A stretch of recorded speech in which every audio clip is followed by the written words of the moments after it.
Mas uma estabilidade política democrática, não uma estabilidade política, pois também, nós podemos falar em estabilidade política em regimes autoritários ou regimes ditatoriais. Também a estabilidade política existe, ninguém pode falar, ninguém pode dizer. Mas uma estabilidade política feita na base de uma democracia participativa. E isso foi um elemento crucial para a Coreia do Sul. E esta estabilidade política, ela começou a existir e a consolidar-se depois de terminada a Guerra da Coreia, em 1956 ou 58. Foi a partir daí que a Coreia do Sul começou a construir a sua economia. E, evidentemente, que esta matéria da diversificação se colocou logo nessa altura. Até porque a Coreia do Sul não tem propriamente, ao contrário da Malásia ou ao contrário da Indonésia, não tem propriamente um recurso sobre o qual pode concentrar o funcionamento da sua economia. A Malásia tinha, a Indonésia também. Hoje já são países que se libertaram dessa excessiva concentração.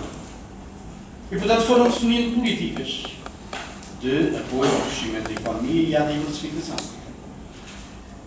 Para que vocês saibam, a Coreia do Sul, na altura, elaborou um plano de desenvolvimento da educação, portanto, um plano de desenvolvimento voltado para o capital humano, há 50 anos. Ele acabou, portanto, isto foi em 1960, digamos, portanto, o plano chegou ao fim em 2010, e agora reviram o plano para mais 50 ou 30 anos, um plano de desenvolvimento do capital humano. E este aspecto é um aspecto crucial da diversificação. Fazer essa diversificação sem o capital humano é colocar o país deixa de ser, ou pode passar a ser, menos dependente de exportação de recursos, para passar a ser mais dependente de capital humano estrangeiro. Bom, não é propriamente um trade-off que interesse. E, portanto, esta questão do capital humano foi uma questão que logo em 1958, 60, para arredondar os números, a Coreia do Sul tratou de encarar de uma forma frontal. E depois definiu políticas de incentivo à produção nacional e ao crescimento da economia,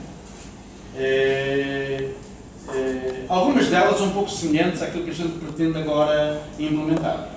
A nossa política de substituição de importações, pela via aduaneira, não é uma política de diversificação da economia, é claramente uma política apenas de substituição de importações. Porque aquilo que a Coreia e os outros países que nós estudamos aplicaram foi uma política de apoio à chamada indústria nascente.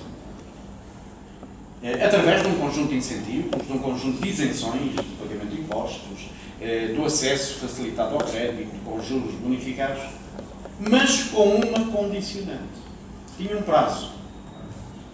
Esta política de proteção à indústria nascente vale para os próximos 5 anos. Quem for capaz, nos próximos 5 anos, aproveitar estes incentivos e criar indústrias suficientemente habilitadas para competir no mercado internacional, ótimo. E o que aconteceu é que muitas empresas, passado esse período, queriam continuar a viver à custa dos subsídios. E o governo disse: os senhores, isto acabou, vamos à falência, podem ir à falência. Não tem qualquer problema. E, portanto, foram, de facto, políticas e foi uma direção política que acreditava na diversificação, no crescimento da economia, na inserção do país na economia internacional. Claro que os salários tiveram importância. Eu não lhe sei responder diretamente como é que... Porque cada mercado de trabalho tem a sua forma de estruturar o salário. O salário da educação forma-se de maneira diferente do que o salário dos professores, de maneira diferente do que os salários dos especialistas do setor do petróleo ou mesmo do setor bancário. O que nós temos aqui, seguramente, é um salário médio nacional muito baixo e que não ajuda nada a criar condições para que as empresas se diversifiquem, substituam as importações e possam colocar no mercado essa produção que resulta de uma menor importação.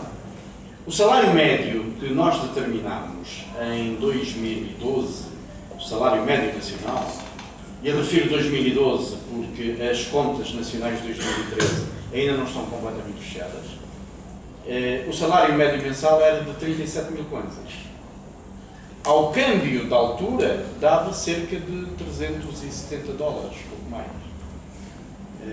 Bom, evidentemente que é um poder de compra relativamente restrito para que se possam criar unidades industriais e unidades empresariais que tenham a possibilidade e a capacidade de obter o retorno dos investimentos que façam.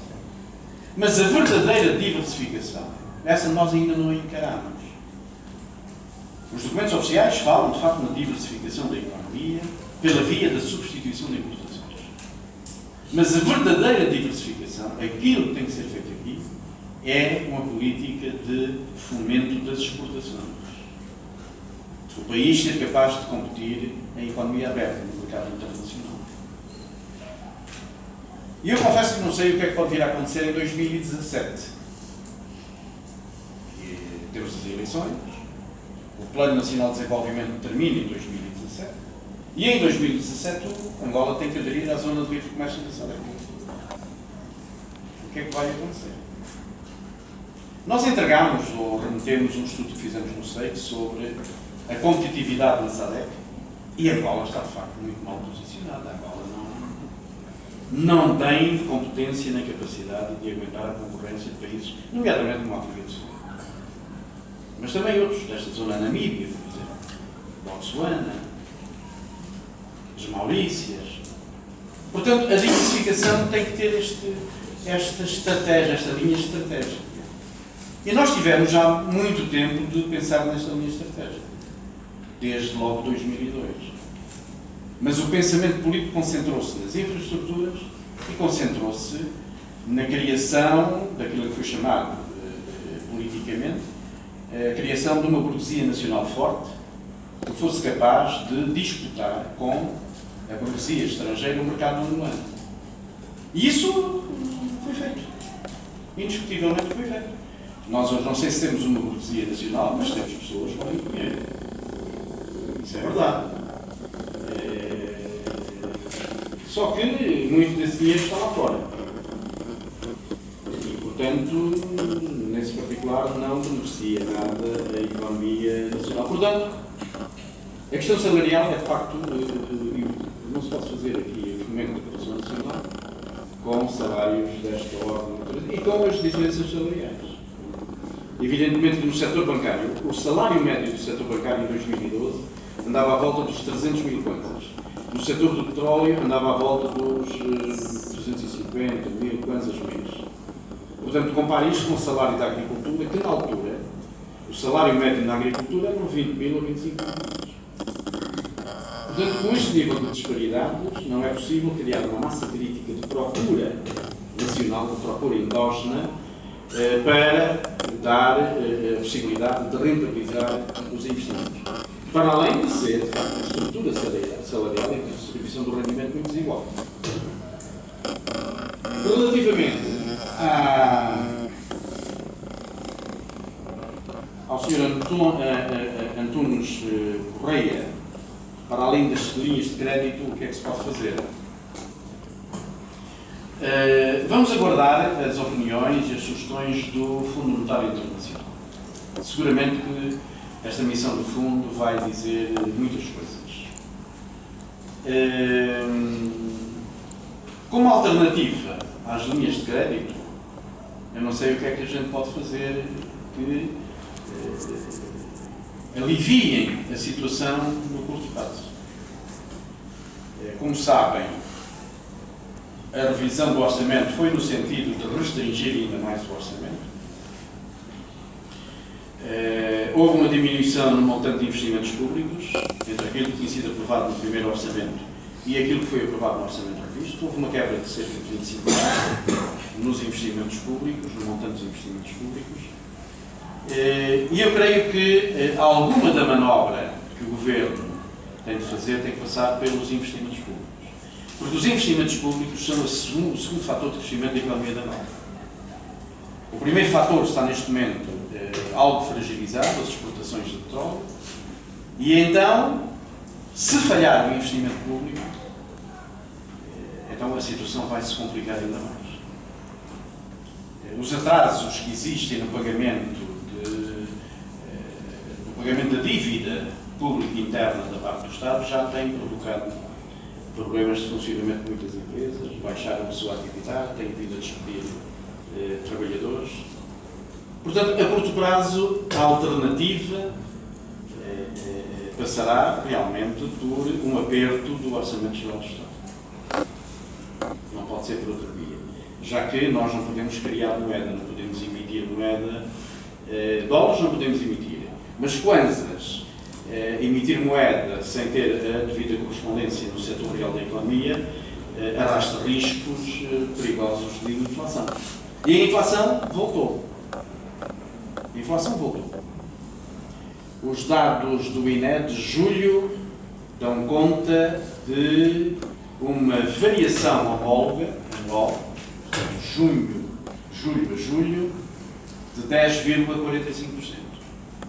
O objetivo do Governo, de 9%, já está perfeitamente ultrapassado e eu creio que o Ministério das Finanças ou o Banco Central vão ter que reajustar o objetivo ao aumento da inflação. Nunca mais a gente atingirá os 9% este ano. As projeções que nós fazemos no SEIC dão uma taxa de inflação acumulada no final do ano de 12,5%. Portanto, estamos aqui à procura, de facto, de alternativas. As linhas de crédito têm os inconvenientes que eu vos disse. Temos os empréstimos internacionais, obtidos em condições normais do funcionamento do mercado financeiro internacional. Angola já obteve empréstimos do Banco Mundial, empréstimos do Standard & Poor's, empréstimos do BAD, e portanto, mas os empréstimos podem aligerar a situação durante 2015, eventualmente até 2016, mas não constituem uma solução estrutural de médio e de longo prazo. Portanto, temos de procurar rapidamente, embora sem pressa, fontes alternativas de receitas de economia e de receitas fiscais. E, evidentemente, uma dessas fontes está no crescimento económico, na diversificação da economia, no apoio à agricultura. A agricultura tem um papel extremamente importante a desempenhar no crescimento económico, na distribuição do rendimento e na diversificação da economia. E não tem havido os apoios à agricultura nacional que lhe são devidos como um setor importante da economia. A gestão do risco. Isto é uma matéria, uma questão interessantíssima e, de facto, os nossos documentos oficiais,